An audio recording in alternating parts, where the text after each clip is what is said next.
So hi guys, lecture number 9.1 security valuations AFM।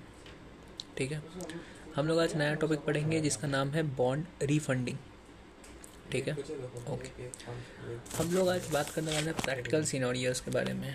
हमने start कर दिया है, जैसे इम्यूनाइजेशन को लेके पढ़ा कि क्या चेंज आ सकता है मार्केट में जो प्रैक्टिकली हो सारा मार्केट का। ठीक है ना, उसके बारे में सीखेंगे। तो एक नया सिचुएशन बताते हैं कि क्या होता है। तो वो एक कंपनी है जिसका नाम है V3 इंटरनेशनल। ठीक है, V3 इंटरनेशनल आज इशू करती है 12% इंटरेस्ट वाला बॉन्ड जिसका मैच्योरिटी पीरियड है 30 साल का। ठीक है, ओके। तो ये जो इंटरेस्ट है 12% वो अगला 30 साल तक मिलता रहेगा। हर साल 12%, 12%, 12%, 12% मिलेगा, करेक्ट।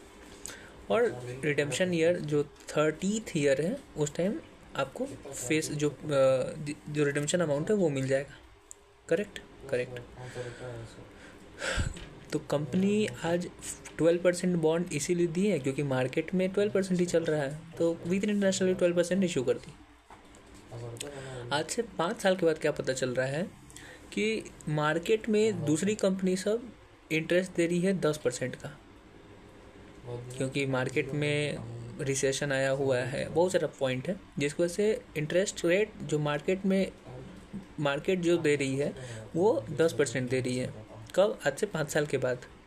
जैसे 2024 में अभी 12% पे इशू किया था कंपनी V3 इंटरनेशनल, क्योंकि हर सारा कंपनी लोग 12% दे रहा था। आज से 5 साल के बाद दैट इज़ 2029 में पता चल रहा है कि रिसेशन है, तो सारी कंपनी दे रही है 10% इंटरेस्ट। लेकिन मेरे भाई V3 इंटरनेशनल तो 30 साल का दिया था बॉन्ड, और हर साल वो बोला है कि हम 12% देंगे। तो बाहर की कंपनी सब 10% दे रही है, लेकिन V3 इंटरनेशनल को तो 12% देना पड़ेगा। बॉन्ड तो एक बार बन चुका है, अब तो उसको चेंज नहीं कर सकता है कि डिवेंचर होल्डर को ये तो नहीं बोल सकता कि भाई दूसरी कंपनी सब 12% दे रही है, 10% दे रही है तो हम भी 10% देंगे।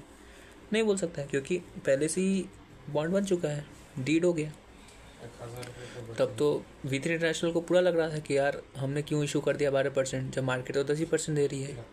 तो V3 इंटरनेशनल बोलेगा ठीक है कोई बात नहीं है, मैनेजमेंट क्या बोल रहा है V3 इंटरनेशनल का, ठीक है कोई बात नहीं है।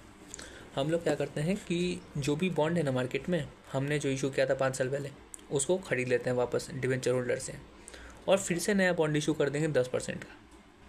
12% वाला बॉन्ड खरीद लेंगे और 10% पे इशू कर देंगे नया बॉन्ड से, क्योंकि मार्केट में 10% मिल रहा है, करेक्ट ना?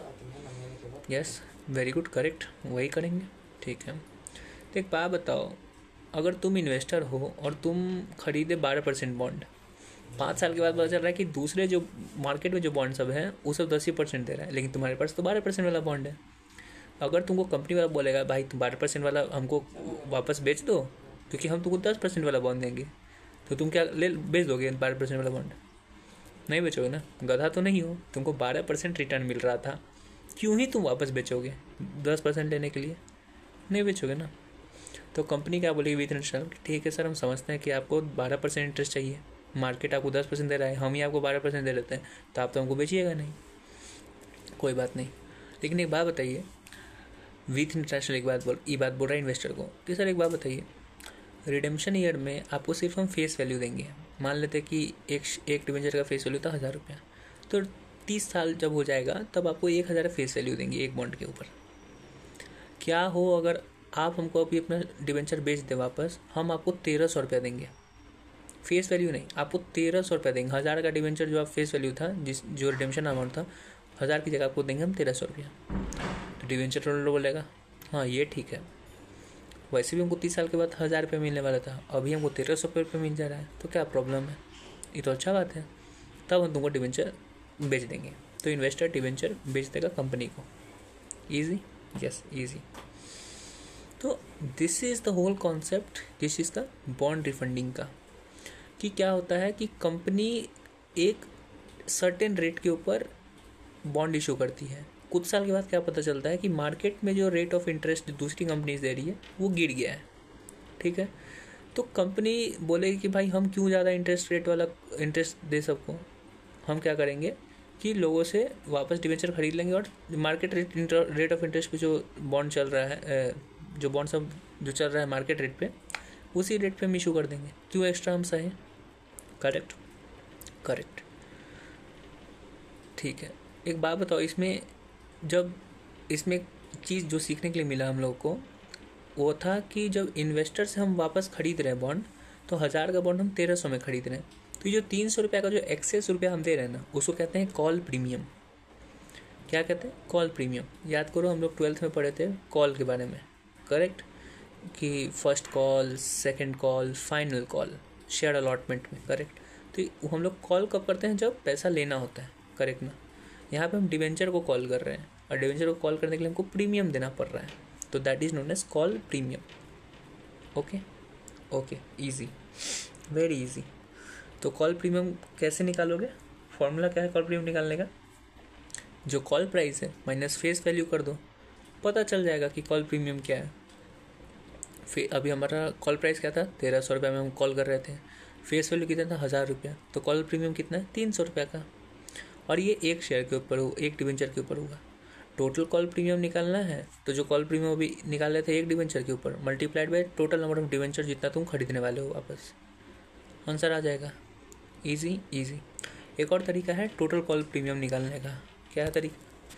तुम पता लगा लो कि जैसे कि हम लोग 300 रुपया दे रहे हैं 1000 रुपया के बॉन्ड के ऊपर, करेक्ट। तो तुम कॉल प्रीमियम का परसेंट निकाल लो 300 अपन 1000, उसको मल्टीप्लाई कर दो फेस वैल्यू से।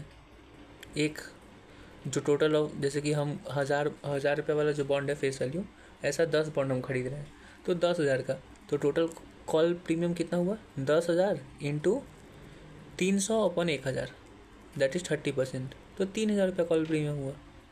Correct, correct. कैसे करेक्ट? क्योंकि भाई तुम 1000 वाला अगर 10 बॉन्ड खरीद रहे हो तो खरीद रहे हो 1300 के हिसाब से, करेक्ट। तो 10 इंटू 1300 करोगे तो 13,000 जाएगा ना। तो कॉल वैल्यू कितना हुआ? 13,000। उसका फेस वैल्यू कितना है? 10,000। तो कॉल प्रीमियम कितना हुआ? 3,000 रुपया। ईजी, ईजी, समझ में आता है। अब एक बात बताओ, ये जो हम लोग सीखते नहीं, एक बात बताओ, नॉर्मल सा चीज़ है यार।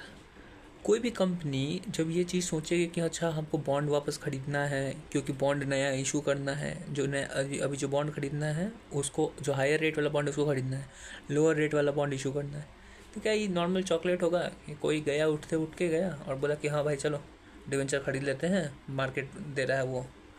ऐसा नहीं होगा ना। उसके लिए प्रॉपर एनालिसिस होता है, ठीक है। इस एनालिसिस का नाम ही है बॉन्ड रिफंडिंग का फिजिबिलिटी चेक करना। ओके, हम लोग कैसे चेक करेंगे कि जो हमने आइडिया लगाया है कि हाँ भाई हम नया बॉन्ड इशू करेंगे पुराना को खरीद के, ये जो मेरा आइडिया है क्या वो फिजिबल है कि नहीं? क्या हम जो नया बॉन्ड खरीदने वाले हैं, जो पुराना बॉन्ड जो मेरा एग्जिस्टिंग था उसको खरीदने वाले हैं, नया बॉन्ड इशू करने वाले हैं, तो क्या वो ये जो पूरा प्रोसेस होगा क्या मेरे लिए फिजिबल होगा फिनेंशियली? क्यों मैं फिजिबल क्यों नहीं होगा? नॉर्मल चीज़ सोचो यार, कभी भी शेयर्स खरीदोगे तुम या कभी सिक्योरिटीज़ खरीदोगे, एक फ्लोटेशन कॉस्ट होता है कि इशू करने का, या तो तुम इशू कर रहे हो सिक्योरिटीज़ या परचेज़ कर रहे हो सिक्योरिटीज़, तुमको कुछ परसेंटेज कमीशन देना होता है, टैक्स लगता है ऊपर, STT, DTT, बहुत सारा टैक्स होता है। तो बहुत सारा फ्लोटेशन कॉस्ट आता है जब भी आप खरीदोगे बेचोगे, तो ऐसा बहुत सारा कॉस्ट लगेगा जब तुम ये प्रोसेस करने वाले हो कि पुराना वाला को खरीदोगे, नया इशू करोगे। तो ये सबको पूरा तुमको कैलकुलेट करना होगा, एनालाइज करना होगा कि हाँ भाई हम भले ही इतना कॉस्ट अभी इनकर कर देते हैं, तब भी क्या ये मेरे लिए फिजिबल है कि नहीं? क्यों? क्योंकि अगर हम 12% वाला बॉन्ड खरीद रहे तो हमको 12% तो इंटरेस्ट नहीं देना पड़ेगा अगला 30 साल, और अगर 10% वाला इशू कर रहे हैं तो हमको 10% देना पड़ेगा, करेक्ट ना। लेकिन उसमें भी अभी 12 से 10 करने के लिए भी बहुत सारा कॉस्ट हमको इनकर करना पड़ेगा। तो उसी का देखना है कि कितना इनफ्लो, कितना हमको कैश मिलेगा इनफ्लो और कितना मेरा आउटफ्लो। जब दोनों को कंपेयर करोगे तो अगर इनफ्लो ज़्यादा है तो फिजिबल है, अगर आउटफ्लो ज़्यादा है तो फिजिबल नहीं है। Correct, correct. तो हम लोगों को क्या चेक करना है? फिजिबिलिटी। हमको फिजिबिलिटी चेक करना होगा कि क्या is this idea of bond refunding even feasible और not, that we need to check. Okay, sure. So start करते हैं कि हम लोग कैसे पता करें कि भाई ये आइडिया फिजिबल है कि नहीं। कोई भी ये जो बॉन्ड रिफंडिंग का जो प्रोसेस है उसका फिजिबिलिटी चेक करने के लिए तुमको 5 स्टेप में जाना होगा। 5 स्टेप में कैलकुलेशन तुम्हारा होगा and you get to know कि whether that idea is feasible और नॉट.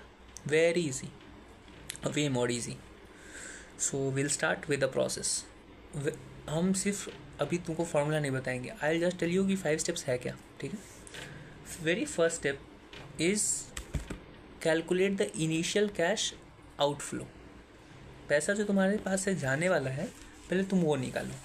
इनिशियल कैश आउटफ्लो तुम वो निकाल दो कि पैसा जो जितना जाने वाला है वो ढूंढ लो. ढूंढ लिए. This is step 1. स्टेप 2 में तुमको पता करना है कि तुमको annual cash inflow annual cash inflow नहीं, नॉट इनफ्लो, कॉस्ट. जो एनुअल कॉस्ट लगता है तुम्हारा ओल्ड बॉन्ड पे वो निकालो. Annual cost on new bond जो लगेगा वो निकालो. एनुअल सेविंग्स ढूंढो और उसके बाद लास्ट में एनपीवी यूज़ करके फिजिबिलिटी चेक कर लो. भाई तुम क्या बोला, कुछ भी बोल दिया. फिर से समझा रहे. पहला स्टेप में तुमको कैलकुलेट करना है total cash outflow. Initial cash outflow, total नहीं, इनिशियल कैश आउटफ्लो. डे 0 पे जो कैश आउटफ्लो होने वाला है, जैसे जो भी एक्सपेंस इनकट करने वाले हैं डे 0 पे, वो तुमको कैलकुलेट करना है. स्टेप 1.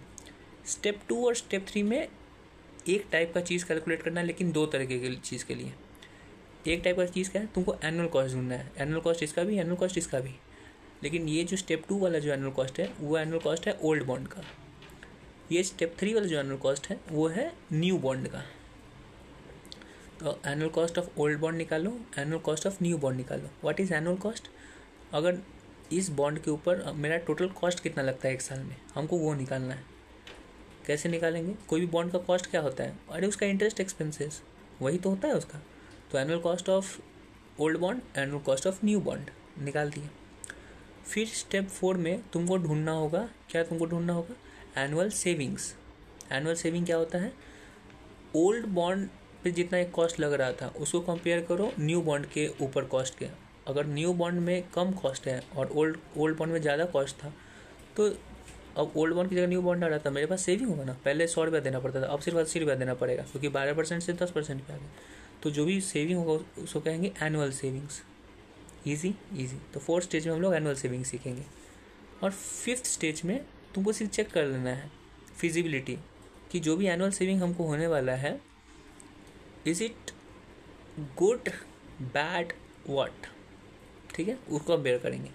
तो अब आ जाते हैं क्या, किसके ऊपर? कैलकुलेशंस के ऊपर. अब फॉर्मूला समझाते हैं. ठीक है, अभी तो तुमको समझा दी कि 5 स्टेप क्या है.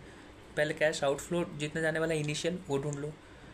एनुअल कॉस्ट दोनों का चेक करो, न्यू बॉन्ड और ओल्ड बॉन्ड का. तब तुमको पता चलेगा कि एनुअल सेविंग्स कितना होगा. स्टेप 4 पे आ गए.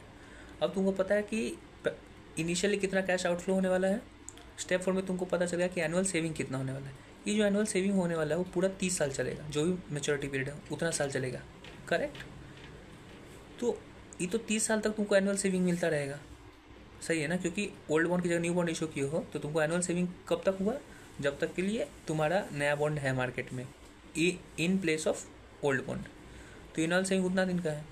तो एनुअल सेविंग तो पूरा दिन का है, उसको तुम एक जगह ले आओ. और जो इनिशियल कैश आउटफ्लो है, ये आउटफ्लो है, ये सेविंग्स है, दोनों को कंपेयर करो माइनस करके. अगर तुम्हारा इनफ्लो ज़्यादा होगा, जो सेविंग्स होकर ज़्यादा होगा, तो फिजिबल है. अगर आउटफ्लो जो इनिशियल कैश आउटफ्लो था अगर वो ज़्यादा है तो फिजिबल नहीं है. करेक्ट. अब आते हैं फॉर्मूला पे. ठीक है, चलो शुरू करते हैं. तो पहला स्टेप है step 1, calculation of initial cash outflow. Calculation of initial cash outflow ये सर लिखवाए हैं, लेकिन मेरे हिसाब से what it should be calculation of initial cash outflow due to issue of new bond. जो इनिशियल कैश आउटफ्लो होगा ना, it will be because of issue of new bond. देखो सीक्वेंस क्या होता है. जब भी हम लोग ये बॉन्ड डिफेंडिंग का कॉन्सेप्ट होता है ना, तो पहले हम लोग क्या करते हैं, कोई भी कंपनी क्या करेगी, पहले बॉन्ड इशू कर देगी, 10% वाला इशू कर देगी, और बाद में जो 12% वाला बॉन्ड है वो खरीदेगी. क्यों? ऐसा क्यों भाई? बॉन्ड को खरीदने के लिए पैसा तो होना चाहिए. तो पैसा कहाँ से आएगा? पहले हम लोग बॉन्ड इशू कर देंगे तो पैसा आ जाएगा, और ये जो पैसा है इसी पैसा से हम अपना बॉन्ड वापस खरीद लेंगे 12% वाला. ठीक है. तो स्टेप 1 में हमको क्या कैलकुलेट करना है? Calculation of initial cash outflow due to issue of new bond. ये सर ने लिखा है, due to issue of new bond, हम लिख देते हैं। Just a minute, I don't have red pen here, और find one right, give me a minute. या सो मैंने रेड पेन से लिख दिया है, कैलकुलेट इनिशियल, स्टेप 1 लिखा है, calculate initial cash outflow for issuing new bond. नया बॉन्ड इशू करने के लिए इनिशियल कैश आउटफ्लो क्या क्या होने वाला है, ठीक है, ठीक है, वो कैलकुलेट करते हैं। 5 स्टेप करने से पहले एक बात तुमको बता देते हैं, ये पाँचों स्टेप में तुमको पूरे पाँचों स्टेप में तुमको हर चीज़ आफ्टर कंसिडरिंग टैक्स तुमको फाइंड करना है। जो भी टैक्स लगने वाला है ना, जो भी टैक्स सेविंग होगा या टैक्स का लॉस होगा या टैक्स का कॉस्ट लगेगा, जो भी होने वाला है टैक्स का, सब हर बार तुमको सारे स्टेप में तुमको उसको कंसिडर करना है। वो उसको तुम भूल नहीं सकते हो। जो पहला स्टेप है, step 1 calculation of initial cash outflow, तो उसको तुम्हारे दिमाग में होना चाहिए कि that is calculation of initial cash outflow post tax. Second step, third step, annual cost of old bond new bond post tax. Step 4 annual savings post tax. Step 5 feasibility post tax, सब कुछ post tax, ठीक है, okay. तो एक बात बताओ, जब भी हम लोग ये करते हैं, क्या उसको कहते हैं, बॉन्ड इशू करेंगे, तो क्या क्या कॉस्ट हमको लगेगा पता है? बहुत सारा, जैसे कि फ्लोटेशन ही कॉस्ट लगेगा, वही मेरे दिमाग में आ रहा है। हम बताते हैं क्या क्या उसमें कॉस्ट लगेगा। उसमें लगेगा इनिशियल कैश आउटफ्लो। ये क्या बात हुआ? ये ट्रिक है याद करने का। क्या इनिशियल कैश आउटफ्लो कौन से लेटर से बना है? IOC, इनिशियल क्या, ICO से बना है। तो ICO से ही जो कॉस्ट लगने वाला है ना, वही हमारा इनिशियल कैश आउटफ्लो बनेगा। क्या क्या? I से बनता है हमारा इशू कॉस्ट, जो सिक्योरिटीज इशू करने वाले हैं उसके ऊपर जो कॉस्ट लगने वाला है उसको कहते हैं इशू कॉस्ट। तो I से हुआ issue cost, that is your flotation cost. C से होता है आपका, मैं बार बार भूल जाता हूँ C से, call premium. Call premium, C क्या होता है? Call premium. What is call premium? अभी समझाया था ना, जब तुम सिक्योरिटीज नया इशू करोगे 10% वाला और 12% खरीदने के लिए सोच रहे हो, तो 12% जो खरीदोगे वो तो फेस वैल्यू पे नहीं खरीद लोगे, इन्वेस्टर गधा नहीं बैठा हुआ है, वही प्रीमियम मांगेगा। तो ये जो नया सिक्योरिटी इशू कर रहे हो 10% वाला, इशू कब कर पा रहे हो? जब तुम कॉल प्रीमियम का एक्सपेंस उठा रहे हो, करेक्ट। तो तुमको कॉल प्रीमियम भी तुमको देखना होगा, वो भी तुम्हारा कॉस्ट बनेगा, ठीक है। किस चीज़ का cost? To issue new bond. तो ICO, अब O बचा हुआ है। What is O? O है overlapping of interest. What is overlapping of interest? देखो क्या होता है कि हम अभी क्या बोले कि हम लोग पहले नया शेयर इशू नया डिबेंचर इशू कर देंगे और बाद में पुराना जो डिबेंचर था उसको खरीदेंगे। तो ये तो ऐसा प्रोसेस नहीं होगा कि आज ही गए मार्केट में, खरीद लिए जाके, बेच दिए जाके अपना डिबेंचर नया वाला और पुराना डिबेंचर जाके खरीद लिए, ऐसा होगा नहीं। आज अगर तुम नया डिबेंचर इशू किए हो तो टाइम लगता है बहुत सारा प्रोसेस के लिए, कि पुराना जो डिबेंचर था उसको वापस खरीदने के लिए लॉ आता है, कंपनीज लॉ, इनकम टैक्स, बहुत सारा चीज़ आता है, ठीक है, तो टाइम लगता है। तो भाई जब तक तुम पुराना बॉन्ड वापस खरीद रहे हो तब तक तो तुम नया बॉन्ड इशू कर चुके हो। तो हो सकता है कि आज नया बॉन्ड इशू किया, से 2 महीना के बाद तुम पुराना बॉन्ड खरीदो। तो ये 2 महीना के बीच में, ये 2 महीना था, उसमें तुम नया बॉन्ड के ऊपर इंटरेस्ट दे रहे थे, पुराना बॉन्ड के ऊपर भी इंटरेस्ट दे रहे थे, करेक्ट ना? करेक्ट है भाई। तो ई ओवरलैपिंग ऑफ इंटरेस्ट हो गया, करेक्ट। तो एक बात बताओ, ये स्टेप 1 इनिशियल कैश आउटफ्लो में क्यों कैलकुलेट कर रहे हो, क्यों ऐड कर रहे हो? हम ये जो ओवरलैपिंग ऑफ इंटरेस्ट है वो सिर्फ ओल्ड बॉन्ड का होगा। ओवरलैपिंग ऑफ इंटरेस्ट हर वक्त ओल्ड बॉन्ड का होगा। देखो हम यहाँ पे रेड मार्क्स कर देते हैं, क्योंकि पुराना ही बॉन्ड हम वापस करने वाले, क्या पुराना बॉन्ड हमको वापस खरीदना है और उसी के लिए हम लोग नया बॉन्ड इशू करना है। तो नया बॉन्ड इशू करने के लिए मेरा कॉस्ट क्या लग रहा है? वो पुराना बॉन्ड का इंटरेस्ट, करेक्ट। करेक्ट, ये बात तुम्हारे दिमाग में याद होना चाहिए। हमको नहीं लगता कि शायद समझ में आया कि नहीं, याद करने के तरीका से फिर से बता देते हैं। ओवरलैपिंग ऑफ इंटरेस्ट सिर्फ हम लोग ओल्ड बॉन्ड का लेंगे, उस टाइम 2 को इंटरेस्ट जाएगा, न्यू बॉन्ड के ऊपर भी, ओल्ड बॉन्ड के ऊपर भी, लेकिन ओल्ड बॉन्ड का ही इंटरेस्ट तुमको इसमें कंसिडर करना है इनिशियल कैश आउटफ्लो में। क्यों? क्योंकि मेरे भाई तुम ये बॉन्ड, नया बॉन्ड क्यों इशू कर रहे हो? क्योंकि तुमको पुराना बॉन्ड पे तुमको इंटरेस्ट नहीं देना है, लेकिन तब भी तुम अगर इंटरेस्ट दे रहे हो तो वो तो गलती है, मतलब गलती नहीं है, क्योंकि पुराने बॉन्ड के वजह से दे रहे हो ना। तो वो जो कॉस्ट इनकर कर रहे हो, वाई, इसलिए इनकर कर रहे हो क्योंकि नया बॉन्ड इशू हो रहा है, ठीक है ना। ओके, तो ये बात तुम्हारे दिमाग में याद हो गया कि स्टेप 1 हम लोग कैसे कैलकुलेट करते हैं। इनिशियल कैश आउटफ्लो का फॉर्मूला क्या होता है, ICO ही होता है। आई से issue cost, flotation cost. Question में दिया रहेगा कि इतना डिबेंचर इशू करने के लिए इतना फ्लोटेशन कॉस्ट लग रहा है, इतना कमीशन लग रहा है। सी से कॉल प्रीमियम तुम निकाल लो। कॉल प्रीमियम कैसे निकलेगा, जो फेस वैल्यू है माइनस कॉल का प्राइस। और ICO, ओवरलैपिंग ऑफ इंटरेस्ट, तुम ओल्ड बॉन्ड का निकाल लोगे, ठीक है। लेकिन तुम्हारे दिमाग में एक बात याद होना चाहिए, क्या, हर चीज़ पोस्ट टैक्स होगा। तो ये जो तुम्हारा अति आएगा ICO, जो C है कॉल प्रीमियम, उसको भी तुमको पोस्ट टैक्स लेना होगा। जो O है उसको भी तुमको पोस्ट टैक्स लेना होगा। पोस्ट टैक्स क्या होता है, पोस्ट टैक्स जैसे कॉल प्रीमियम का बात करते हैं। जो कॉल प्रीमियम है, तुम अगर खरीद रहे हो बॉन्ड को वापस और प्रीमियम पे खरीद रहे हो, वो कॉल प्रीमियम है तुम्हारा, उसके ऊपर तुम्हारा टैक्स सेविंग होगा या टैक्स लॉस होगा, उसके ऊपर तुम्हारा टैक्स सेविंग होगा। क्यों, कॉल प्रीमियम तुम्हारा एक्सपेंस है। इनकम टैक्स के अकाउंट, इनकम टैक्स के हिसाब से भी जब PL बनाओगे तो जो कॉल प्रीमियम है वो तुम्हारा एक्सपेंस दिखता है, उसकी वजह से तुम्हारा टैक्स कम होगा। टैक्स कम क्यों होगा, क्योंकि एक्सपेंस अगर एक्सपेंस साइड अगर बढ़ रहा है तो नेट प्रॉफिट कम होगा, नेट प्रॉफिट कम होगा तो टैक्स कम होगा। करेक्ट ना, नॉर्मल सा कॉन्सेप्ट है। इंटरेस्ट की वजह से तुमको टैक्स सेविंग मिलता है, ये तो फॉर श्योर है, इंटरमीडिएट का टॉपिक है ये चीज़, करेक्ट है। सो ये तुम्हारा ICO call money, call premium की वजह से तुमको टैक्स सेविंग मिलेगा। टैक्स सेविंग कितना होगा, call premium amount into tax rate, आगे कॉस्ट सेविंग, टैक्स सेविंग। तो कॉल मनी, कॉल प्रीमियम की वजह से कितना एक्चुअल कॉस्ट होगा, जो कॉल प्रीमियम का कॉस्ट है वो ले लो, उसमें से माइनस कर दो टैक्स सेविंग, तो net cost of call premium आ जाएगा, वो ले लो। फिर आता है ओवरलैपिंग। तो ओवरलैपिंग ऑफ इंटरेस्ट, वो जो इंटरेस्ट तुम इनकर कर रहे हो वो भी तुम्हारा एक्सपेंस है, करेक्ट। तो एक्सपेंस है तो वो भी तुमको क्या देगा, टैक्स सेविंग देगा। तो उसमें से माइनस कर दो टैक्स सेविंग। कैसे निकालोगे, जो भी इंटरेस्ट ऑन ओल्ड बॉन्ड है मल्टीप्लाइड बाई टैक्स का परसेंटेज, टैक्स सेविंग आ गया। और तुमको क्या लेना होगा, ये जो इनिशियल कैश आउटफ्लो है उसमें नेट अमाउंट लेना है, पोस्ट टैक्स सब कुछ। तो ये जो ओवरलैपिंग होगा उसमें भी माइनस कर देना tax saving, done. ICO, C और O का बता दिए। I जो था इशू ऑफ फ्लोटेशन कॉस्ट, उसमें क्या कोई टैक्स सेविंग होगा, उसमें कोई टैक्स सेविंग नहीं होगा, उसमें कुछ टैक्स का बात ही नहीं होगा, उसको तुमको कुछ नहीं करना है। जो ICO है, I जो है उसमें टच नहीं करना है। क्यों, क्योंकि वही तो कमीशन है, वही परसेंट, वही तुम्हारा ब्रोकर कमीशन है, वही तुम्हारा सेबी का कमीशन है, नॉल है, तो उसमें टैक्स लगा हुआ है, तन्ने कुछ नहीं करने का जरूरत है, ओके। तो उसमें कुछ नहीं करना है। ICO तो क्या स्टेप 1 में सिर्फ 3 कंपोनेंट है, ICO नहीं, एक और कंपोनेंट है। हम शॉर्टकट से याद करने का तरीका सिर्फ यही निकाल पाए कि उसमें 4 कंपोनेंट है। 3 कंपोनेंट याद करने का तरीका बता दिए कि इनिशियल कैश आउटफ्लो से ही आया है ICO। चौथा कंपोनेंट क्या है, T से क्या बनता है, टैक्स।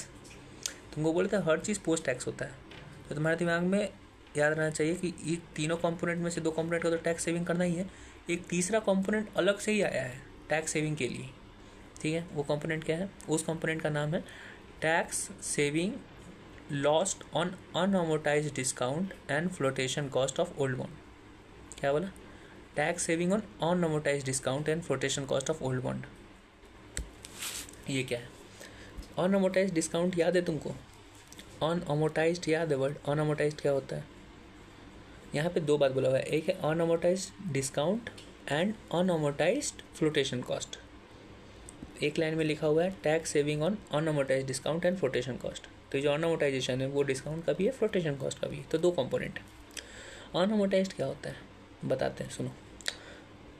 हम लोग, याद होगा तुमको फिनेंशियल रिपोर्टिंग में हम लोग क्या सीखे थे कि अगर हम कोई, याद करो EIR निकालने का तरीका, EIR वाला जो रेट होता था, इंटरेस्ट जो होता था, इफेक्टिव इंटरेस्ट रेट, उसमें ट्रांजैक्शन प्राइस भी होता था, उसमें प्रीमियम भी होता था, उसमें डिस्काउंट भी होता था। तो कोई भी अगर डिस्काउंट हम इनकर कर रहे हैं तो उसको इफेक्टिव इंटरेस्ट में हम लोग इंक्लूड करते थे। तो जो भी ये डिस्काउंट था वो एक बार में तुम उसको, जैसे कि जिस साल तुम डिस्काउंट, जैसे कि इशू किए हो सिक्योरिटी, उसको डिस्काउंट पे इशू किए हो तो डिस्काउंट तुम्हारा एक्सपेंस बनेगा। तो उसी साल वो डिस्काउंट तुम PL में नहीं डाल सकता है पूरा का पूरा। पीरियोडिसिटी का कॉन्सेप्ट है भाई, क्या कि जब तक के लिए उसका वो है ना, क्या उसको कहते हैं, जैसे कि मेच्योरिटी पीरियड है, तो ये डिस्काउंट जो तुम दिए हो वो पूरा 30 साल के लिए दिए हो ना भाई। ये नहीं कि इसी साल के लिए, तो इस साल इशू किए हो तो सिर्फ इसी साल के लिए नहीं, ये इशू किया तो अगला 30 साल चलेगा, तो ये जो डिस्काउंट है अगला 30 साल का है, तो तुम सीधा उसको पीएल में डाल सकते हो। तुमको अमोटाइज करना होगा ओवर द पीरियड। करेक्ट। हमारे केस में क्या हुआ, आज हम इशू किए, 5 साल के बाद पता चल रहा है कि हमको बॉन्ड वापस खरीदना है। करेक्ट। बॉन्ड था 30 साल का, 5 साल तक अमोटाइज किए, लेकिन 25 साल का तो अभी तो अमोटाइजेशन हुआ ही नहीं, वो तो स्टिल अनअमोटाइज्ड है। करेक्ट। तो एक अनअमोटाइज डिस्काउंट वो हो गया। समझ में आएगा अनअमोटाइज डिस्काउंट क्या हुआ, 25 साल का जो डिस्काउंट अमोटाइज नहीं हुआ, दैट इज अनअमोटाइज डिस्काउंट। फिर है अनअमोटाइज फ्लोटेशन कॉस्ट। भाई जब आज हम डिवेंचर इशू किए होंगे 12% से, तो अभी भी हमको इशू करने पे सेबी का कुछ कमीशन, कहीं का कुछ कमीशन लगा होगा, कुछ फ्लोटेशन कॉस्ट लगा होगा। और फ्लोटेशन कॉस्ट सिर्फ इस आज के लिए इशू के लिए नहीं हुआ, वो तो पूरा 30 साल के लिए हुआ है। करेक्ट। तो उसको भी हमको अमोटाइज करना होगा। तो 5 साल के बाद तो हम फिर से उसको खरीद रहे हैं वापस, तो ये जो 25 साल का जो फ्लोटेशन कॉस्ट जो हमको अमोटाइज करना था वो तो नहीं हुआ, वो अभी भी अनअमोटाइज रह गया। करेक्ट ना। तो दो चीज़ अनअमोटाइज रह गया, क्या, एक तो तुम्हारा डिस्काउंट जो तुम जो एक्सपेंस डिस्काउंट जो तुम दिए थे ओल्ड बॉन्ड पे, फ्लोटेशन कॉस्ट ओल्ड बॉन्ड। तो ये जो दोनों चीज़ था, अनअमोटाइज डिस्काउंट और नॉन अमोटाइज फ्लोटेशन कॉस्ट, ये तो तुम अब अमोटाइज नहीं कर पाओगे क्योंकि बॉन्ड ही वापस तुम खरीद रहे हो। तो अनअमोटाइजेशन तो भूल जाओ, तो एफआर का कॉन्सेप्ट हो गया। टैक्स अगर तुम अमोटाइज करते हो, मतलब एक्सपेंस करते हैं, अमोटाइज करते हैं डिस्काउंट, तो डिस्काउंट कैसे अमोटाइज करते हैं, P&L account debit to amortization of discount, फिर फ्लोटेशन कॉस्ट का PL to amortization of flotation cost. तो एक्सपेंस तुम्हारा बढ़ता है, तुम्हारा प्रॉफिट कम होता है, प्रॉफिट कम होता है तो तुम्हारा टैक्स सेविंग होता है। करेक्ट। तो जो भी अमोटाइजेशन करते हैं उसकी वजह से हमको टैक्स सेविंग मिलता है। करेक्ट। लेकिन अब तो हमको टैक्स सेविंग नहीं मिलेगा क्योंकि अमोटाइजेशन हुआ नहीं, वो तो उतना जितना भी अनअमोटाइजेशन का जो भी अमाउंट था वो तो हमको नहीं मिलने वाला है ना। करेक्ट है। क्योंकि अब तो हम बॉन्ड हम वापस ले रहे हैं। तो इसमें क्या करते हैं, अब I am not very sure, अभी जो मैं बोल रहा हूँ समझो, अगर नहीं समझ में आता तो दिमाग लगा लेना कि उसका रीज़न क्या हो सकता है। जो अनअमोटाइज डिस्काउंट और फ्लोटेशन कॉस्ट है उसके ऊपर जो टैक्स सेविंग होने वाला था ना, वो तुमको कैलकुलेट करना होगा। ठीक है। तो वो ऐसा वो टैक्स तुमको अमाउंट में पता चल जाएगा जो हमको सेव होने वाला था। ठीक है। उसको तुमको रिड्यूस करना होगा टोटल कॉस्ट से, IOC के कॉस्ट से रिड्यूस करना होगा। IOC कॉस्ट है इनिशियल कॉस्ट, इशू कॉस्ट, तुम्हारा ओवरलैपिंग कॉस्ट और तुम्हारा कॉल प्रीमियम कॉस्ट। इसमें से तुमको जो टैक्स सेविंग जो होने वाला था अनअमोटाइजेशन के ऊपर, जो अनअमोटाइज हुआ, उसको माइनस करना होगा। क्यों? क्योंकि भाई वो एक तरीके से तुम्हारा टैक्स सेविंग था, और वो अभी जब तुम अब बॉन्ड खरीदोगे तो तुमको उतना टैक्स सेविंग मिल जाएगा। हमको पता है कि लॉजिक नहीं है, लेकिन याद करने से समझो अब। तो जो टैक्स सेविंग होने वाला है ना, उसको तुमको माइनस करना होगा। टैक्स सेविंग जो होने वाला था उसको तुमको माइनस करना होगा। ये जो है टैक्स सेविंग ऑन अनअमोटाइज्ड डी से क्या आता है, डिस्काउंट एंड अनअमोटाइज्ड फ्लोटेशन कॉस्ट। वो कैलकुलेट कैसे करते हैं? अरे बहुत ईजी है भाई। जो भी अनअमोटाइज्ड अमाउंट बचा हुआ है वो ढूंढ लो और उसके ऊपर टैक्स लगा दो। अनअमोटाइज्ड अमाउंट कैसे निकालें? अरे बहुत ईजी है भाई। जो भी डिस्काउंट था पूरा अमाउंट ले लो, उसमें उसको फ्लोटेशन कॉस्ट के साथ ऐड कर दो, क्योंकि तुमको डिस्काउंट और फ्लोटेशन कॉस्ट का अनअमोटाइजेशन निकालना है ना। तो डिस्काउंट जो टोटल लगा था वो, और जो टोटल फ्लोटेशन कॉस्ट लगा था वो, किसमें? ओल्ड बॉन्ड पे, क्योंकि ओल्ड बॉन्ड का ही अमोटाइजेशन कर रहे थे ना। दोनों ऐड कर लो तो पता चल जाएगा कि कितना तुमको लगा था कॉस्ट। ठीक है। जिसको तुमको 30 साल तक अमोटाइज करना था, डिस्काउंट भी अमोटाइज करना था, फ्लोटेशन कॉस्ट भी, तो दोनों को ऐड कर दो। तो ऐड कर लिए तुमको पता चला कि 10 लाख रुपये हमको लगा था। कि 10 लाख रुपये अमोटाइज कितना साल में करना था? 30 साल में।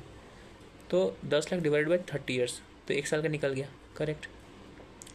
अनअमोटाइज कितना है? अनअमोटाइज अभी 25 साल, 5 ही साल तो अमोटाइज किए, तो 1 साल का निकाल दिया तुम। 10 लाख अपन 30, 1 साल का निकल गया। अब इसको 25 साल से मल्टीप्लाई कर दो तो तुमको पता चल जाएगा कि कितना अमोटाइज हुआ नहीं है। अभी 5 साल का अमोटाइज हो गया।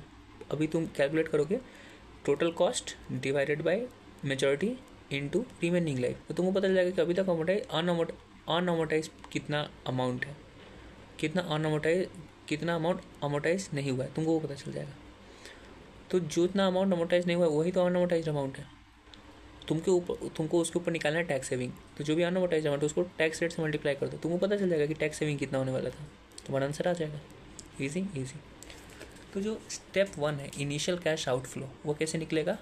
IOC minus tax saving on unamortized discount and unamortized flotation cost. IOC को ऐड कर दो पोस्ट टैक्स, उसमें I पोस्ट टैक्स नहीं होगा, O और C पोस्ट टैक्स होगा, ठीक। फिर तीनों को ऐड कर दिया, फिर उसमें से माइनस कर दो किसको? टैक्स को, on tax saving on unamortized discount उसमें। तो जो आंसर आएगा वो तुम्हारा इनिशियल कैश आउटफ्लो आ जाएगा। Easy easy. एक और तुमको ट्रिक सिखा देते याद करने का।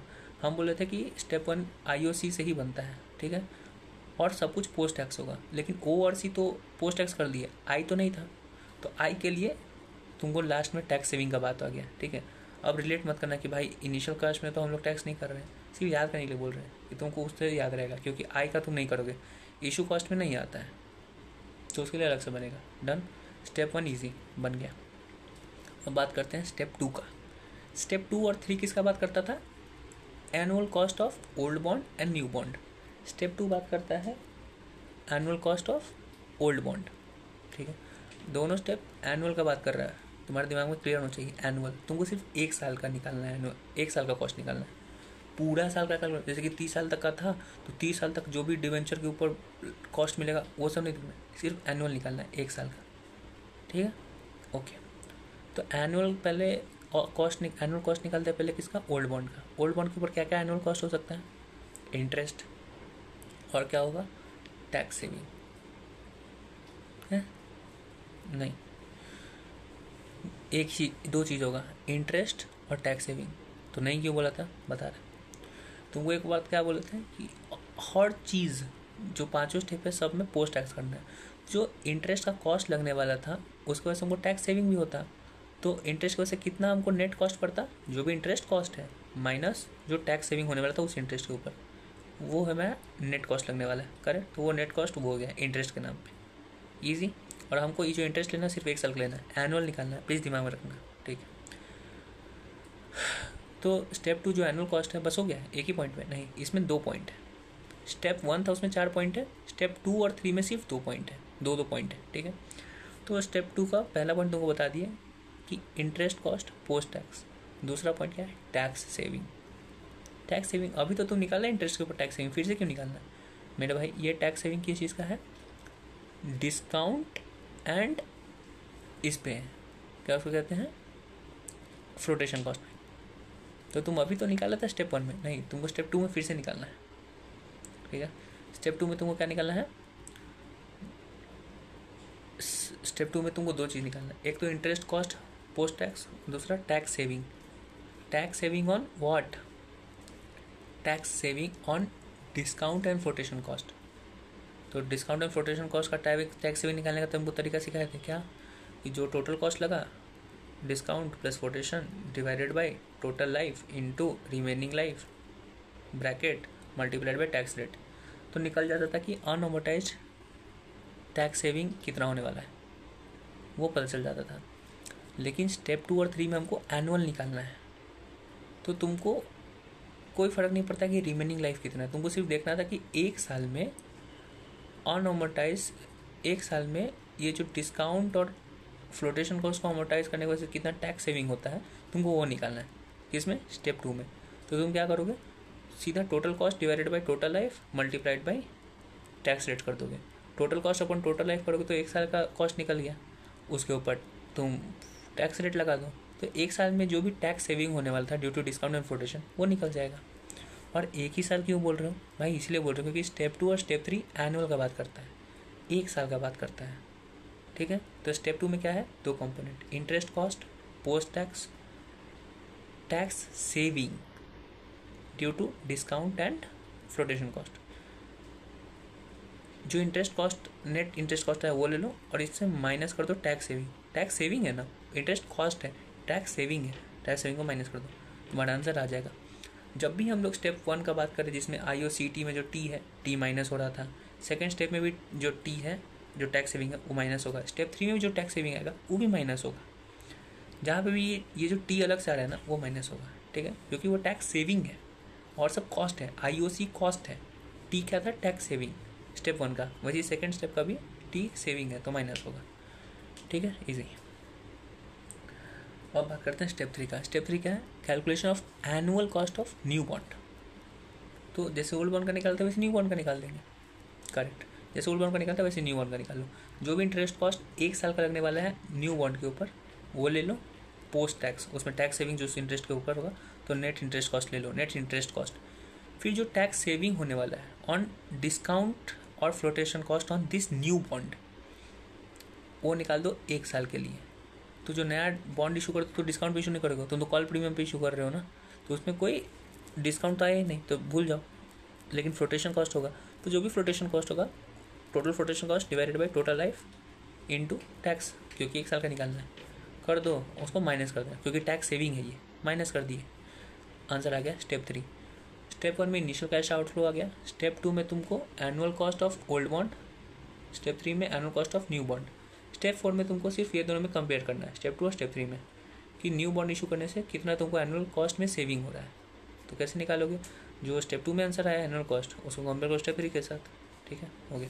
तो एनुअल सेविंग्स आ जाएगा तुम्हारे पास, और फॉर श्योर कि हर वक्त एनुअल सेविंग आएगा। क्यों भाई? नया वाला बॉन्ड 10% पे, पुराना वाला बॉन्ड 12% पे है, तो कोई हालत में उसमें तुमको सेविंग्स ही मिलेगा नया बॉन्ड इशू करने से। एनुअल सेविंग आ गया स्टेप 4।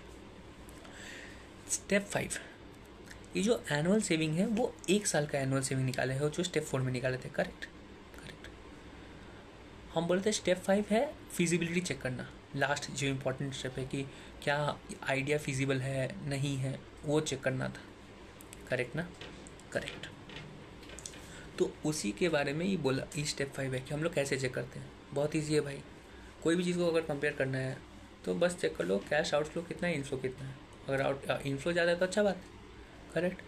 तो तुम इनिशियल कैश आउटफ्लो तो निकाल दियो कि स्टेप 1 में निकाल दिए कितना पैसा जाने वाला है, अब कितना पैसा आने वाला है वो भी निकाल दो। तो जो एनुअल सेविंग है वही तो तुम्हारा वो है, क्या उसको कहते हैं, कितना पैसा आने वाला है। करेक्ट। लेकिन जो एनुअल सेविंग है वो तो 1 साल का है, और ये जो इनिशियल कॉस्ट है वो तो एक बार लग गया, वो हर वक्त मेच्योरिटी पीरियड तक चलेगा।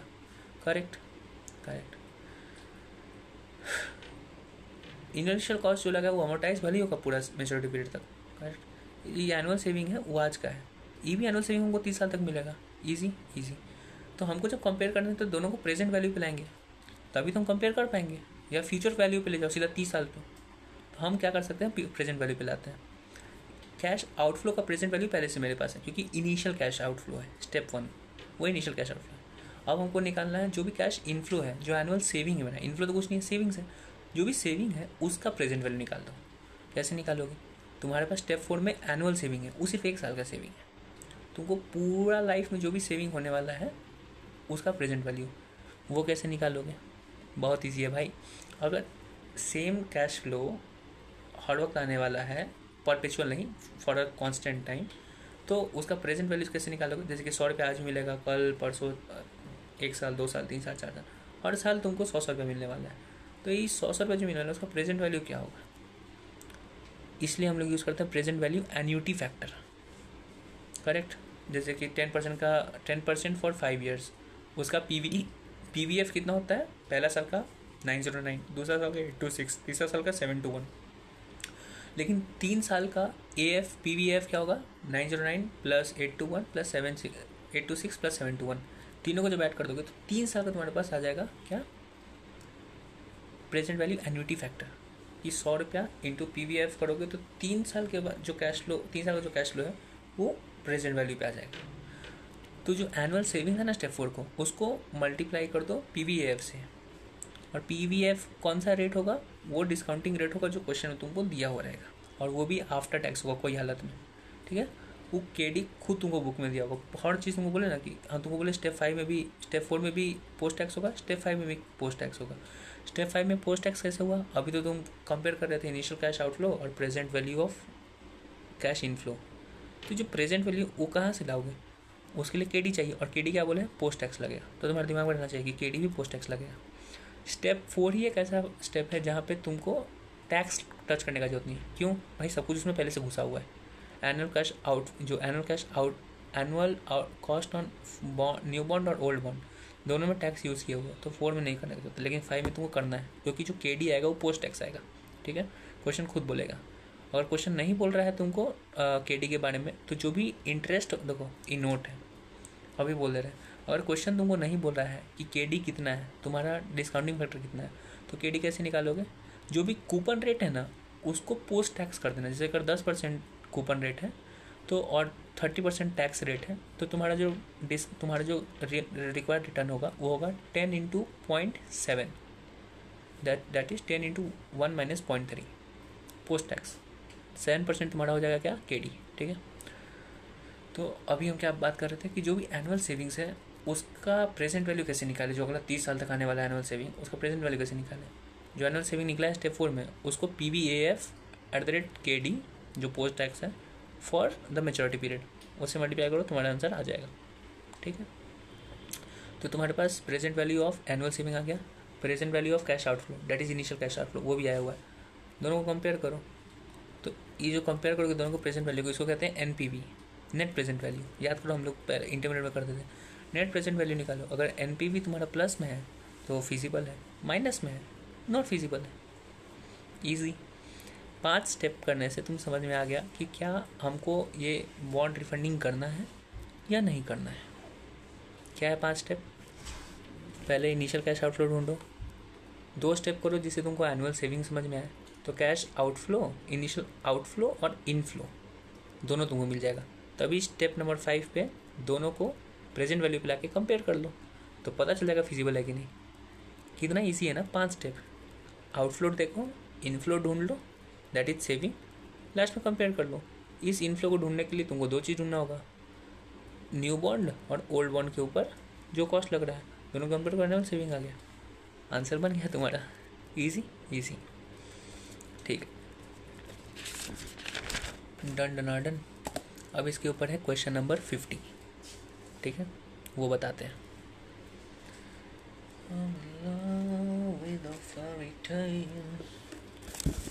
ओके, सो आ जाओ पेज नंबर 5.51 पे।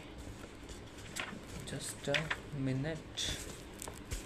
एक कंपनी है ट्रांस इंडिया लिमिटेड जो कंटिम्पलेट कर रही है, मतलब सोच रही है, कंटिम्पलेटिंग मतलब थिंकिंग, वो सोच रही है कि 3 करोड़ 30 साल के लिए 1000 जो बॉन्ड 1000 वाला बॉन्ड जो इशू की थी 5 साल पहले 14% इंटरेस्ट रेट के साथ, उसको खरीद ले। वो trans India is contemplating calling, it is thinking to call, contemplating calling मतलब खरीदने का। क्या खरीदने का सोच रही है? 1000 रुपया वाला जो बॉन्ड था, जो उसका टोटल फेस वैल्यू था 3 करोड़। 1000 का एक bond, total face value 3 crore का। टोटल कितना इशू किए थे बॉन्ड? हम इशू किए होंगे बॉन्ड 30,000 के आसपास। ठीक है, 30,000 इशू किए होंगे बॉन्ड, 1,000 का, तो 3 करोड़ का हम बॉन्ड इशू किए हुए थे, जिसका मैच्योरिटी पीरियड था 30 साल। कब इशू किए थे? 5 साल पहले। और इस बॉन्ड के ऊपर हम कितना इंटरेस्ट दे रहे थे? 14%। ठीक है, तो आज से 5 साल पहले 14% वाला 30,000 बॉन्ड इशू किए थे @1000 ईच, तो 3 करोड़ का। ठीक है, मैच्योरिटी पीरियड कितना? 30 साल। तो अभी रिमेनिंग लाइफ कितना? 25 साल बचा हुआ है। ठीक है, the bond have a call price of 1140। अब तुम समझ में आ गया, 5 बॉन्ड रिफंडिंग का कॉन्सेप्ट है। तो अभी क्या बोलेगा कि इंटरेस्ट रेट गिर गया है, हम इशू किए 14%, अब इंटरेस्ट रेट मार्केट में कुछ कम हो गया होगा, तो हम नया बॉन्ड इशू करेंगे। ठीक है, तो ये नया बॉन्ड इशू करने से पहले तो नया बॉन्ड इशू कर तो लोगे, लेकिन ये तुमको तो बॉन्ड खरीदना है। तो बॉन्ड खरीदने के लिए तुम कितना पे खरीदोगे? 1140 पे। 1140 पे क्यों खरीदोगे? क्योंकि इन्वेस्टर तो गधा नहीं बैठा हुआ है, उसको तो पता है कि रिडेम्पशन में फेस वैल्यू मिलेगा ही, हम अभी क्यों बेचें। तो कॉल वो प्रीमियम पे खरीदेगा। तो 1000 का बॉन्ड कंपनी कितना पे वापस खरीद सकता है? 1140 पे। तो कॉल प्रीमियम कितना है? 140। कॉल प्रीमियम का formula, call money, call price minus face value, 1140 minus 1000, 140। ठीक है, सब कुछ देखो, ये क्वेश्चन बनाने के लिए सब कुछ लिखते जाओ। ओल्ड बॉन्ड कितना बोल रहा है, न्यू बॉन्ड कितना लिख रहा है, तो हम लिखते जाएंगे। ठीक है, चलो। ड्यू टू डिस्काउंट, हाँ, और ये जो बॉन्ड है 30 साल जो 5 साल पहले हम इशू किए थे, उस बॉन्ड को इशू करने के लिए हम डिस्काउंट दिए थे ₹30 पर बॉन्ड। हर एक बॉन्ड पे 30 रुपये का डिस्काउंट दिए थे। तो 30,000 बॉन्ड हम इशू किए थे, तो टोटल कितना हम डिस्काउंट देंगे? 90,000 के आसपास या 9 लाख रुपये के आसपास। 30,000 × 30, 9 लाख के आसपास। ठीक है, उतना डिस्काउंट दिए थे। ठीक है। Initial floating cost was 3,60,000। जब पुरनका बॉन्ड इशू किए थे उस टाइम फ्लोटेशन कॉस्ट कितना था? 3,60,000। डिस्काउंट कितना का दिए थे? 9 लाख का। और फ्लोटेशन कॉस्ट कितना? 3,60,000 का। तुमको समझ में आ रहा है ना क्यों दे रहा है ये फैक्ट्स? Step 1, step 2, step 3। ठीक है, इजी। कंपनी इंटेंड करता है, कंपनी सोच रहा है नया बॉन्ड इशू करेगा 3 ही करोड़ का। जो नया बॉन्ड इशू भी करने वाला उसका भी फेस वैल्यू 3 करोड़ का, लेकिन इस बार कूपन रेट होगा 12%। पहले था 14%, अब 12%, क्योंकि मार्केट में 12% पे आ गया होगा, इसलिए तो बॉन्ड रिफंडिंग कर रहा है। और इसका जो नया बॉन्ड है उसका मेच्योरिटी पीरियड कितना है? 25 साल। 25 साल पहले था 30 साल का, 5 साल गुजर चुका, तो 25 साल बचा ना। तो जो नया बॉन्ड इशू करेगा वो भी 25 साल का करेगा। To raise fund for returning. और ये नया बॉन्ड क्यों इशू कर रहे हैं? क्योंकि हम उससे जो पैसा आएगा तभी तो हम पुराना बॉन्ड को वापस खरीद सकते हैं। ठीक है। The company is paying 40% tax rate दे दिया, and it's after cost of debt. तुमको बोलते ना जो KD होगा वो पोस्ट टैक्स होगा। कितना दिया हुआ? 8%। खुद तुमको दे दिया after tax. As the new bond must first be sold and their proceeds then use to retire. Sequence यही बोला, पहले नया बॉन्ड बेचो तभी तो पैसा आएगा, तभी तुम पुराना बॉन्ड खरीद सकते हो। The company aspects 2 month period of overlapping interest. आज बॉन्ड नया बॉन्ड इशू किया है, 2 महीना के बाद पुराना बॉन्ड खरीदेंगे, तो 2 महीना में हम नया बॉन्ड पे भी इंटरेस्ट दे रहे हैं, पुराना बॉन्ड पे भी इंटरेस्ट दे रहे हैं। तो इंटरेस्ट जो ओवरलैप करो कौन सा बॉन्ड का करेगा? ओल्ड बॉन्ड का। तो ओल्ड बॉन्ड का हम लोग इंटरेस्ट लेंगे। देखो, only be taken for old bond, हम रेड पेन से लिखे, याद रखना। What is the feasibility of refunding the bond. और तुमको चेक करना है कि जो बॉन्ड रिफंडिंग करेंगे उसका वो फिजिबल है कि नहीं। कैसे चेक करेंगे? बहुत ईजी है, 5 स्टेप में हम लोग चेक कर लेंगे। 5 स्टेप क्या होता है? टोटल कैश आउटफ्लो ढूंढ लो, इनफ्लो ढूंढ लो, कंपेयर कर लो कि आउटफ्लो ज़्यादा है या इनफ्लो ज़्यादा है। इनफ्लो ढूंढने के लिए पुरनका बॉन्ड पे एनुअल कॉस्ट, नया बॉन्ड पे एनुअल कॉस्ट, दोनों को कंपेयर करो, पता चलेगा कि सेविंग्स है, तो ये आंसर आ जाएगा।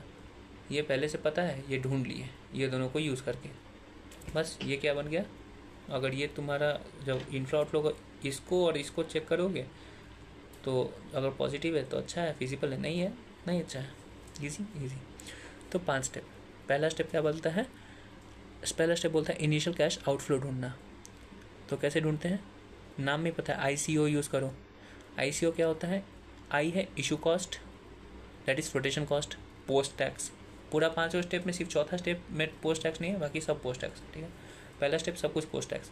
तो जो इशू कॉस्ट होगा वो पोस्ट टैक्स होगा? नहीं, वो पोस्ट टैक्स नहीं होता है। सिर्फ स्टेप 1 में 4 पॉइंट है, IOC, और लास्ट में T का माइनस।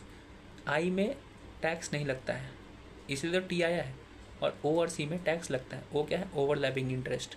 ओवरलैपिंग इंटरेस्ट निकालो, उसमें जो टैक्स लगेगा। ओवरलैपिंग इंटरेस्ट कितना लेगा? पुरनका बॉन्ड पे देखो कितना इंटरेस्ट है, 14% एट 3 करोड़। वो इंटू वो 1 साल का 42 लाख, उसको 2 महीना पे कर दो। लेकिन इसको ओवरलैपिंग को भी पोस्ट टैक्स करना है, तो इसमें से टैक्स माइनस करो। टैक्स माइनस करोगे तो आंसर आएगा। तो जो नेट ओवरलैपिंग इंटरेस्ट आएगा वो हो जाएगा 4,20,000। तो ये गया नेट ओवरलैपिंग हो गया। आई तुम ढूंढ लिए थे इशू कॉस्ट। इशू कॉस्ट क्या बोला था नया बॉन्ड इशू करने का? सीधा 4 लाख बोला था, तो नया बॉन्ड का 4 लाख का ले लिए, ये ले लिए। ये पोस्ट टैक्स नहीं जाएगा इशू कॉस्ट, क्योंकि उसमें नहीं जाना है, उसके लिए ये T है, अलग चीज़ है ये। ओवरलैपिंग कर लिए। अब आता है क्या? ओवरलैपिंग के बाद ये क्या आ रहा है? IOC call premium. तो net call premium, that is call premium post tax. तो कॉल प्रीमियम ढूंढ लो। कॉल प्रीमियम कितना लग रहा था? तुम बोलोगे 140। भाई 140 एक पे था, अभी कितना बॉन्ड इशू कर रहा है? 30,000 बॉन्ड फिर से इशू कर रहा है, तो उतना पे कॉल प्रीमियम ढूंढो। और उसके बाद 30,000 इंटू 140 करो, तब तुम्हारे पास आंसर आ जाएगा कि कितना टोटल कॉल प्रीमियम है। इसको भी पोस्ट टैक्स करना है, तो जो भी इसके ऊपर टैक्स सेविंग होगा वो नेट लगा दो। आई हो गया, O हो गया, C हो गया। अब tax saving on unamortised discount and unamortised flotation cost, इसका अमाउंट निकालो और माइनस कर दो IOC के टोटल तीनों कॉस्ट में से इसको टैक्स सेविंग माइनस कर दो, तो इनिशियल कैश आउटफ्लो जो होगा वो आ जाएगा। ठीक है, tax saving on unamortised discount and unamortised flotation cost. पहले चेक करो कि टोटल अमोटाइज करना कितना था। कैसे करेंगे? Total discount plus total flotation cost divided by total life. कितना था डिस्काउंट हमारा? डिस्काउंट था 3,60,000 का और 9 लाख का, तो 12,60,000 का टोटल कॉस्ट था। कितना साल में हमको ख़त्म करना था? 30 साल में। तो ये तो पता चल गया कि 1 साल में कितना जाना चाहिए था, अमोटाइज होना चाहिए था।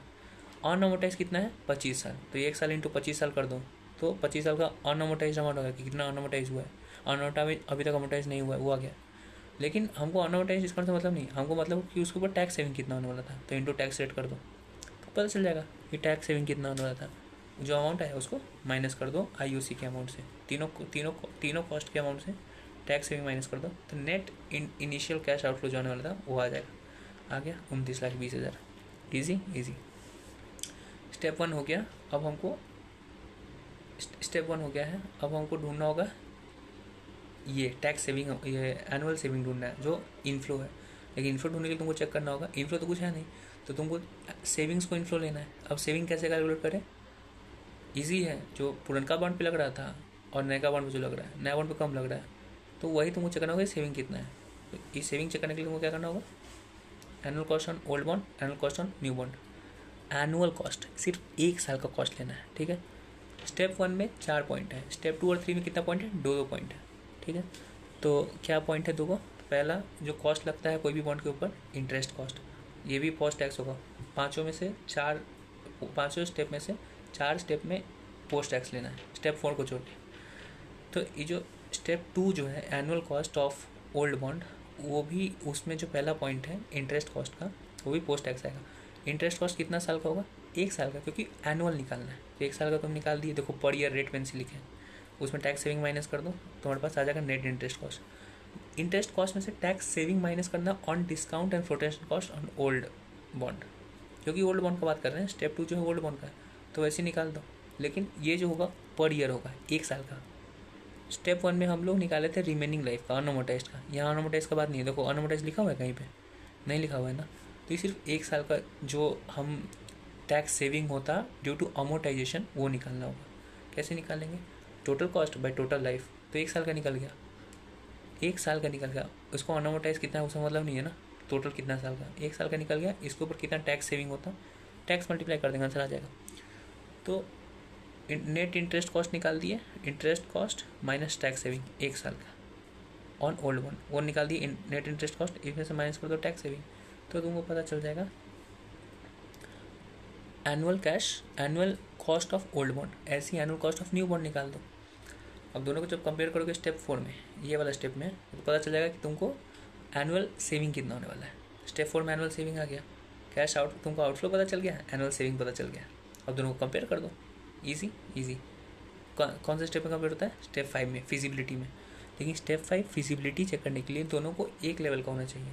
Initial cash outflow present value है, ये जो एनुअल कैश आउटफ्लो है वो 1 दिन का है, डे 0 का है, वो डे 0 का है। ये जो है वो पूरा 30 साल अमोटाइज होने वाला होगा, तो ये 30 साल का फिगर है। ये तो 1 ही दिन का है। और ये जो अमाउंट है एनुअल सेविंग, उसको तुमको 30 साल का जो आउट कैश या 30 साल का जो एनुअल सेविंग है होने वाला है, उसका प्रेजेंट वैल्यू ढूंढना होगा। कैसे ढूंढोगे? जो एनुअल सेविंग हुआ है, कितना एनुअल सेविंग हुआ है मेरा? 21,53,000 रुपया, ठीक है। 1 सेकंड को देखें तो, हाँ, एनुअल सेविंग कितना है? एनुअल सेविंग है मेरा 3,49,000, 3,49,000। ये 3,49,000 तो 1 साल का, हमको 30 साल तक एनुअल सेविंग होगा। हर साल 3,49,000 जाएगा, उसका प्रेजेंट वैल्यू करना होगा। तो 3,49,000 का प्रेजेंट वैल्यू कैसे करेंगे? 3,49,000 इंटू PVAF, एन्यूटी फैक्टर। कौन सा रेट से? KD से। और KD क्या होता है? Post tax. 8% दिया हुआ था पोस्ट टैक्स, बोले थे ना 5 स्टेप में 4 स्टेप में काम आता है, सिर्फ स्टेप 4 को छोड़ के। तो @8% present value annuity factor of 3,49,000 for 30 years करो, तो तुमको पता चल जाएगा कि कितना तुम्हारा present value of annual savings है। एनुअल सेविंग का प्रेजेंट वैल्यू आ गया स्टेप 5 में। इनिशियल कैश आउटफ्लो जो है वो प्रेजेंट वैल्यू, दोनों को कंपेयर कर दो। अगर पॉजिटिव में आएगा तो फिजिबल है, नेगेटिव में आएगा तो नॉट फिजिबल है। बस वही हुआ है, बन गया क्वेश्चन तुम्हारा। Easy easy. क्या किए भाई? 5 स्टेप था।